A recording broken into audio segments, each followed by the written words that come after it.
एक बेलालाई गुडमेल गऱ्यो भने के राख्छ फस्टार पलाउँछ क्या त्यो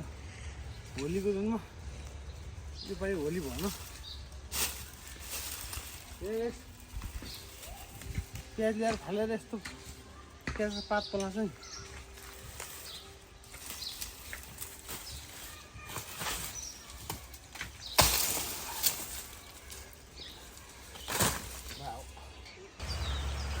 हाम्रो केराघारीमा केरा कतिवटा पसाएछ भन्दा एउटा दुईटा त्यसपछि यता अर्झामा त तीनटा त्यो पनि पसाउनु लाग्यो तीनटा भयो अनि त्यहाँबाट चारवटा पाँचवटा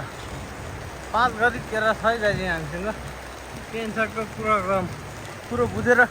कुरो अगाडि बढाउनुलाई केराको मूल्य अहिले चाहिँ महँगो छ 5 गरी केरा हामीसँग छँदैछ स्टकमा मान्छेको सुन स्टक छ हाम्रो केरा स्टक छ केराको मूल्य कति छ बजार रेट बुझ्नुहोस् बजार रेट बुझेर अनि यो केराहरू चाहिँ महँगो छ केराहरू यो महँगो केरा हो त पल्लो नि महँगी हो त पाक्न लाग्छ अब ऊ त पाक्छ हो यो चाहिँ पाक्छ ल केराको रेट बजार रेट बुझ्नुहोस् अनि हामीसँग गफर्न आउनुहोस्